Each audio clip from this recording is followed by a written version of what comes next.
Hola a todos y bienvenidos a este nuevo análisis. Fijaos, hoy vamos a intentar decodificar un enigma absolutamente fascinante. Vamos a hablar de un país que, literalmente, desafía cualquier etiqueta estándar y que, a lo largo de su historia, ha obligado a sus propios pensadores a entrar en un estado de profunda incomodidad intelectual. No estamos hablando de una simple nación más, es un verdadero rompecabezas sociológico. Vamos a desentrañar qué es exactamente Brasil y por qué se le suele llamar la invención de un país imposible. Bueno, para que nos hagamos una idea de la ruta y vayamos al grano, vamos a dividir este recorrido en 6 puntos clave. Primero, la invención del país imposible. 2, el mito de la mezcla. 3, la cordialidad y los universos morales. 4, la anestesia del dolor. 5, la contradicción en carne viva. Y cerraremos con el espejo roto. Vamos al lío. Sección 1. La invención del país imposible o el enigma brasileño. A ver, para entender este territorio, lo primero que tenemos que hacer es enfrentarnos a una disonancia cognitiva brutal. Pensad que es una nación que se ha pasado la vida luchando para definirse a sí misma, mientras que países vecinos como Argentina o Uruguay lo tienen relativamente fácil para colgarse etiquetas como el país europeo en Sudamérica o el país de la estabilidad. Brasil no encaja en ningún molde. Su naturaleza es totalmente dual. O sea, es el país del carnaval más deslumbrante que existe, pero también el de la cruda favela. Es el de las telenovelas superproducidas y el de la miseria del árido sertão. Y lo verdaderamente alucinante es cómo sobrevive y tira para adelante sin molestarse lo más mínimo en resolver estas contradicciones masivas. Y claro, todo esto nos lleva de cabeza a la pregunta del millón, una pregunta casi existencial. ¿Qué es Brasil? Y no es una pregunta retórica para quedar bien. Generaciones enteras de ensayistas y sociólogos se han dejado la vida intentando construir una respuesta que descifre este inmenso misterio. Así que pasamos a la sección 2, el mito de la mezcla de Gilberto Freire. Para empezar a rascar en este enigma, tenemos que explorar el primer gran pilar sociológico sobre cómo se formó su población. En su famosísima obra Casa Grande y Senzala, Gilberto Freire nos soltó un concepto clave, la democracia racial. Básicamente, su teoría decía que la colonización portuguesa tendía de forma natural hacia la mezcla, algo muy distinto al apartheid estricto impuesto por otras potencias coloniales. Según esto, la identidad brasileña no busca ser blanca pura, sino que es el resultado de siglos de mezcla entre indígenas, africanos y europeos, una cultura híbrida y en teoría superarmónica. Pero ojo con esto, porque lo que subyace a esta idea es la otra cara de la moneda, la dura realidad. Resulta que este mito de la democracia racial sirvió en el fondo para tapar un racismo estructural feroz. Fijaos en el dato. Brasil tiene la mayor población negra fuera de África, pero las estadísticas son un jarro de agua fría. Los ciudadanos negros cobran la mitad y tienen el doble de probabilidades de sufrir violencia policial letal. Vamos, una supuesta armonía que, a la hora de la verdad, es completamente letal. Vamos con la sección 3, cordialidad y universos morales. Las ideas de Sergio Buarque de Holanda y Roberto da Mata. Si nos centramos en cómo funcionan las relaciones personales en esta sociedad, la obra Raíces del Brasil de Sergio Buarque de Holanda nos trae algo fundamental, el hombre cordial. Y cuidado aquí, porque cordialidad en sociología no significa ser majo o educado, que va.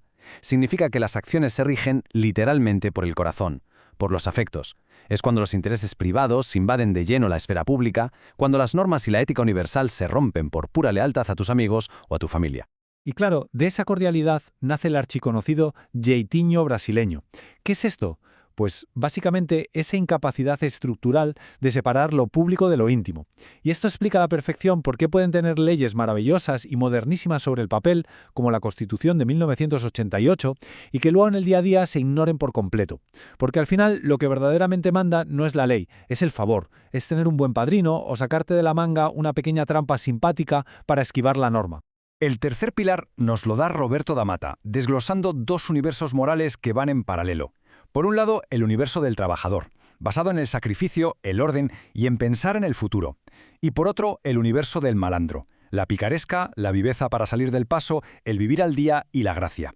Da Mata nos dice que cosas como el carnaval son una válvula de escape perfecta. Permiten que el mundo se ponga del revés por unos días, donde el pobre es rey por un día y al día siguiente vuelta a la jerarquía de siempre. Es el truco perfecto para evitar revoluciones, renovando el pacto social sin cambiar absolutamente nada. Sección 4.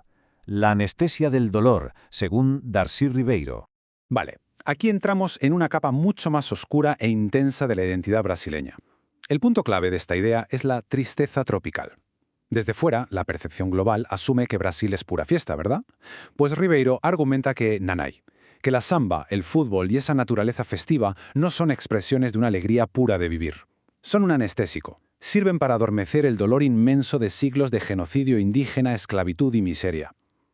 Es en el fondo una tristeza profundísima disfrazada de celebración continua, en una nación que sabe perfectamente que algo está roto. Y esta tristeza se hace todavía más grande por una historia de cambios sin ruptura. Pensad en el resto de América Latina, llena de revoluciones violentas y sangrientas. Pues Brasil, encerrado en su inmensidad geográfica, ha ido pasando de época en época evitando la catarsis. Abolieron la esclavitud, sí, pero sin dar tierras ni compensar a nadie. Acabaron con la dictadura militar, de acuerdo, pero sin sentar a los torturadores en el banquillo masivamente. Al final, lo que te queda es una mochila pesadísima de traumas históricos sin resolver. Sección 5. La contradicción en carne viva. Brasil hoy. Ahora toca la prueba de fuego, estrellar todas estas teorías contra la compleja realidad de hoy. Fijaos en cómo encajan los conceptos históricos con los problemas modernos. En cuanto a desigualdad, vemos que no hay una gran explosión social, en parte porque la lógica de la cordialidad y el jeitinho convence a la gente de que pueden subir de nivel tirando de contactos en vez de exigir un cambio estructural real. Y si miramos el racismo, el viejo mito de la democracia racial, aunque esté agrietado, sigue haciendo de amortiguador para que no estalle una guerra civil, incluso frente a una violencia policial sistemática y diaria. Y si echamos un ojo a la polarización política de estos días, es fascinante porque se puede entender puramente como manifestaciones de esa dinámica de Damata, el malandro contra el trabajador. Por un lado, el bolsonarismo capitaliza la rabia del trabajador, que percibe a las clases bajas como el malandro que se lleva ayudas en esfuerzo. Por el otro, el lulismo vende la promesa integradora de ser ese malandro astuto, con calle, pero que al mismo tiempo es el trabajador que trae progreso. Son dos formas de interpretar los mismos universos morales, creando dos realidades separadas que sencillamente parecen incapaces de comunicarse entre ellas. Y así llegamos a la sección 6, la última. El espejo roto, nuestra conclusión. Después de este viaje brutal por sus cimientos teóricos y su actualidad, necesitamos establecer un nuevo paradigma. Para entender este país, hay que tirar a la basura esa mentalidad tan occidental de elegir blanco o negro, progreso o atraso. Hay que aceptar la idea de un espejo roto donde todas las contradicciones coexisten a la vez. Es literalmente renunciar a la lógica de esto o aquello y abrazar el esto y aquello como la regla fundamental de su existencia. Porque la convivencia de extremos aquí es el pan de cada día. Tienes tecnología a punta a 2 pasos de gente con unos niveles altos de analfabetismo funcional. Tienes leyes antirracistas impecables sobre el papel que coexisten con una mortalidad espeluznante en las periferias. Y tienes un carnaval que hipnotiza al planeta entero mientras las cárceles viven masacres brutales. Lo que hay que entender aquí, y esto es clave, es que estas contradicciones no son un fallo del sistema, son la esencia misma de una modernidad muy particular, postergada y súper creativa, que consigue sobrevivir a sus propias paradojas sin tener que resolverlas. Bueno, para rematar, os propongo un ejercicio intelectual que es una verdadera pasada. La próxima vez que leáis un titular de noticias sobre Brasil, ya sea sobre una crisis política, desigualdad o un suceso de violencia, intentad poneros estas gafas sociológicas. Preguntaos, ¿dónde está operando el jeitinho aquí? ¿Dónde se esconde la tristeza tropical? Os aseguro que utilizar estas herramientas os va a dejar ver mucho más allá de la superficie, iluminando las fuerzas invisibles que mueven verdaderamente a la invención del país imposible. Es un análisis que sin duda te deja con ganas de investigar muchísimo más. Gracias por acompañarnos en esta explicación y hasta la próxima.